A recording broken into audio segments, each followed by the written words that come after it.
Good morning, children. Now, as a part of United Nations organization, in the last classes we had discussed about three parts. Okay, about introduction of United Nations organization. Then we saw the what are the agencies under that UNO. Now we are going in detail about every agency under UNO. Okay, in that first one we had already discussed, that is International Labour Organization. Okay, we had already discussed about International Labour Organization. Now coming to FAO, Food and Agriculture Organization. FAO, Food and Agricultural Organization. The most important in these agencies are, we have to keep it in mind in which year it is established and where is the headquarter and what is the objective, or otherwise what is the goal of that organization. That much knowledge is enough. Okay, every agency, where it is established, in which year it is established, and where is the headquarter of that agency, and what is the objective of that agency. Clear? Coming to Food and Agricultural Organization, established in 1945. Keep it in mind.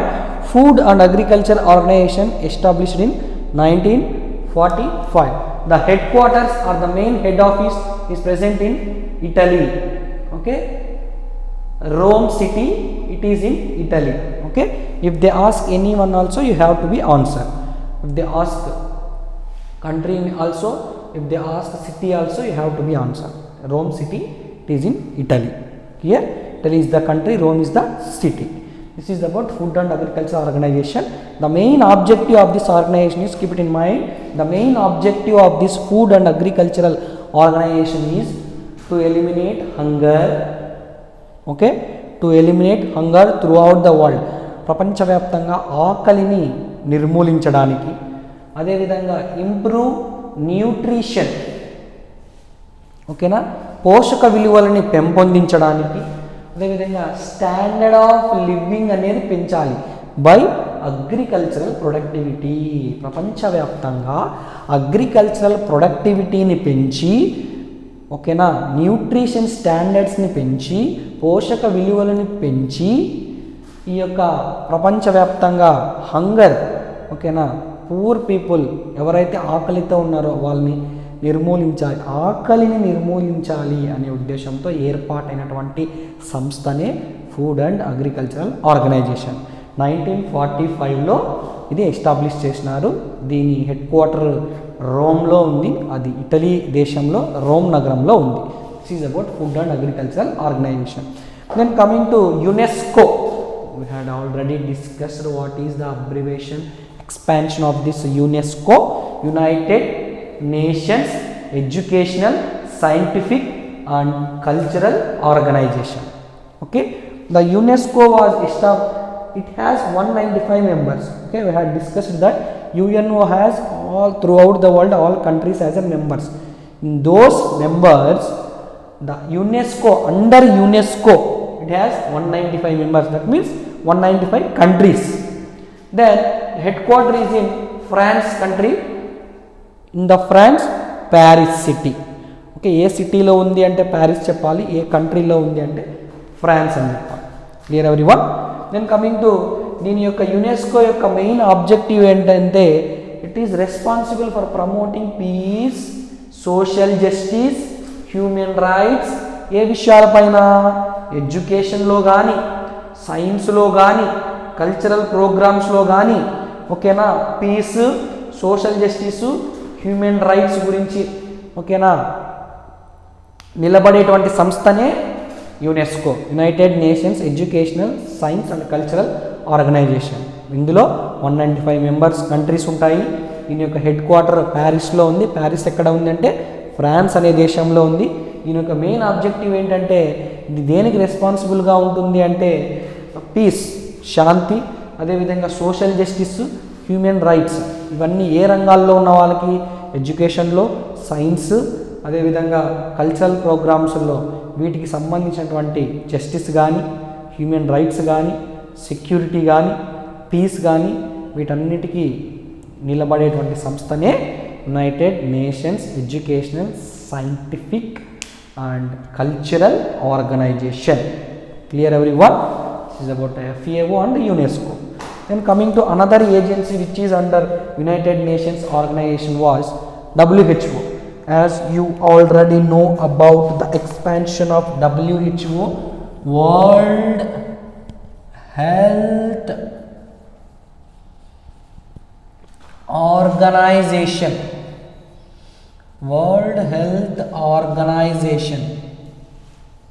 Okay, it has 194 members. In UNESCO 195 member countries are there. In WHO total we have 194 member countries under this organization. Its headquarter is in Geneva city. It is in Switzerland country. Clear? In Switzerland at a place called Geneva, the headquarter of WHO located Switzerland. Clear? తర్వాత దీని యొక్క main objective ఏంటంటే it has authority of directing matters related to international health.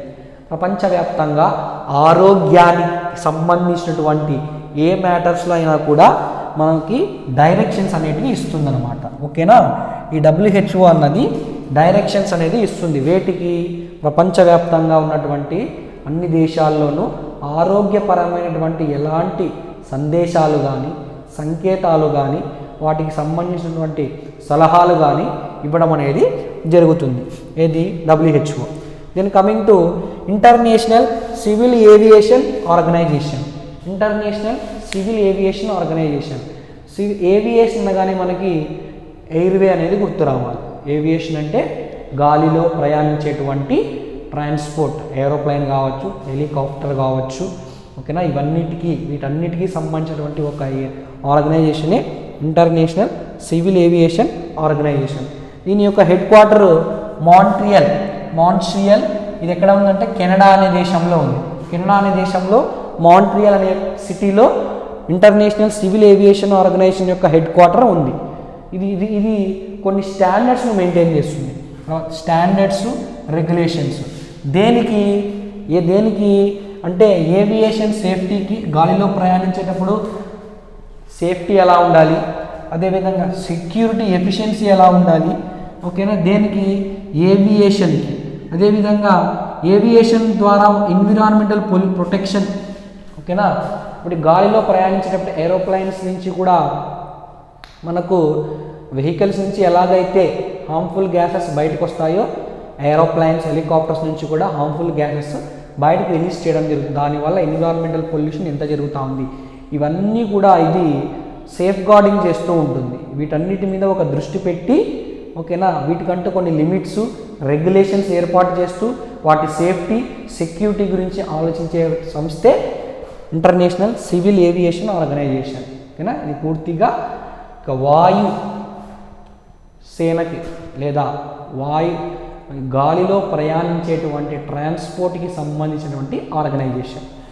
And coming to international maritime organisation. ఇది కూడా మనకి maritime అంటే ఏమొస్తుంది? Water, navy కిందికి వస్తుంది. నేవీ వాళ్ళకి సంబంధించిన, నేవీకి రిలేటెడ్ అయినటువంటి ఆర్గనైజేషన్ అనమాట. దీని యొక్క హెడ్ క్వార్టర్ యునైటెడ్ కింగ్డమ్లో ఉంది. అదేవిధంగా మ్యారిటైమ్ సేఫ్టీ, ఈ యొక్క వాటర్లో ప్రయాణించేటప్పుడు సేఫ్టీ ఎలా ఉండాలి, అదేవిధంగా ఆ షిప్ వల్ల వాటర్కి ఎంత మాత్రం పొల్యూషన్ జరుగుతుంది, వీటన్నిటి మీద దృష్టి పెట్టి వాటికంటే కొన్ని రెగ్యులేషన్స్ ఇవన్నీ ఏర్పాటు చేసేటువంటి సంస్థనే international maritime organisation. Okay, this is about some more organisations are there, we will discuss in next classes. One more time I'm going to revise.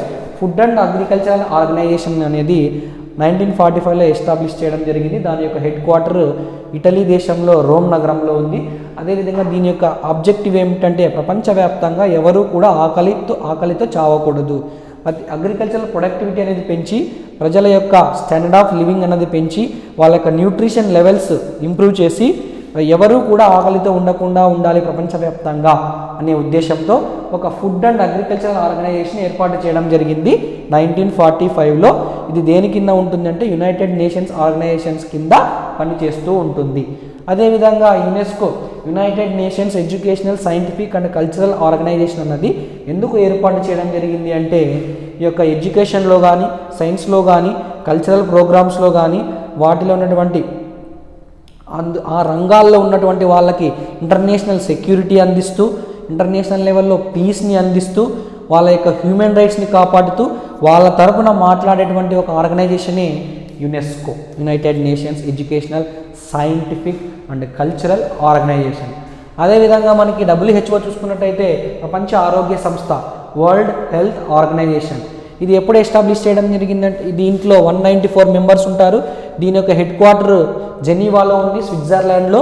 అదేవిధంగా ఇది ప్రపంచవ్యాప్తంగా ఆరోగ్యపరమైనటువంటి సలహాలు సందేశాలు ఇవ్వడం జరుగుతుంది.